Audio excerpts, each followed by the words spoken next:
Martin, thank you so much for your time today. How is it to be back in Frankfurt once again? Oh, I love Frankfurt. You know, I started here back in the 50s, 1950s, and coming home is a great pleasure to be here. Great pleasure. I mean, the first sort of book fair you went to was the American Booksellers Fair in the 1950s.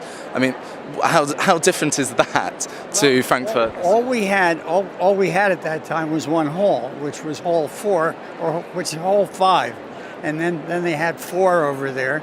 Now we have 10 of them, so it's quite different. It's really quite different. So, what would you say the major difference is between the sort of publishing fairs, the book fairs that you get nowadays? Well, I think it started as a gentleman's profession. It's still a gentleman's profession, but the size and scope has changed tremendously. And it's international. If you take a look at the United States, for example, take the top 20 companies that represent 80% of the business. The only of the top 20, only 3 are American-owned. All 17 companies are owned by Bertelsmann, owned by Hachette, own thing. It is now a truly international business. I mean, it's completely changed. I mean, do you think the role of a publisher has now changed sort of considerably? Yes, he's sort of a plumber. What he has to do is to not only be able to fix the pipes, but he has to know how the pipes are working. He has to find what's going on. The technology is a very, very important part. In the old days, what you had to do is find good authors, publish great books, and everything was fine. Now you have to not only be able to publish books, but you have to know what is happening in the industry, in the technology area, as to how you can exploit that book, not only in films, which were available at that time, but now it has to be in every single form of technology. Sure, and I suppose we've reached a point of no return as far as that's concerned now. Oh, no, we're just beginning. We're just beginning? Oh, we're just beginning. I tell you, you have no idea what's ahead. The era is now coming up of miniaturization. The iPhone that I have now is an archaic device. Yeah. It is too big, it's too heavy, it doesn't give me enough in there, so it's going to be smaller and smaller and smaller until finally you get it in your ear. Yeah. And you start managing to get books into your head somehow. That's right. So no, we're at the very beginning. What is happening now is there's create turmoil now because your one foot is in the past and another foot is in the future, and you don't know where you are. Yeah. But I mean, do you think we should be cautious? I mean, the publishing industry should be sort of cautious, or is there sort of room for optimism? I don't think you have a choice. I think you either go forward or either go forward or get out.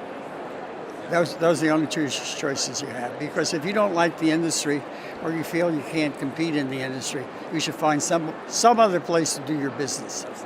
I mean, you worked heavily in publishing, and then you moved into you trained as a lawyer, and then you went into the sort of acquisitions and mergers market. I mean, what do you think that large publishing companies are now looking for to grow in sort of to get those smaller companies? You know, this is a very silly business. What you need are people who can create books, and you need some vehicle to get them out in the many markets. You need content. Content is king. There is no second place here. So if you've got the content, you have people who are going to create the content. Just visualize what would happen if the authors like James Patterson and those great people who keep the books coming, if you go away with that, forget about it. Yeah, exactly. And just to finish very quickly, 2 questions. One that I've been asking a lot of people is, what do you think is Frankfurt Book Fair's best kept secret? I mean, you've been to a lot of them. The best kept secret is being able to keep this afloat. I mean, the ability to, I look around and it just amazes me as to what has happened to Frankfurt. And their real challenge is to be able to keep going forward the way they have. But I think 10 polls should be the limit. Yeah. I think that's enough.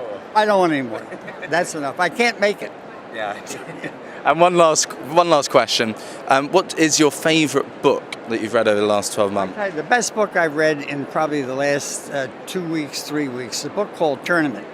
Nobody will know about it, but they will know about it in the future.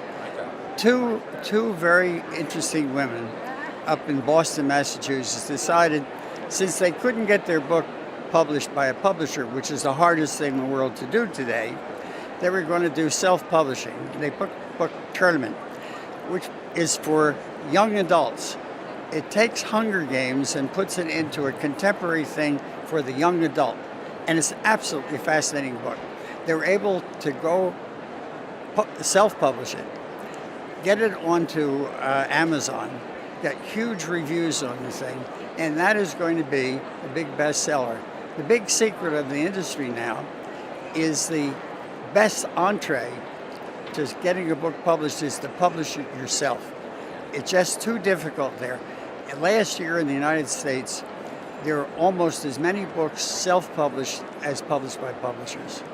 It's about 50-50 now. So that's it.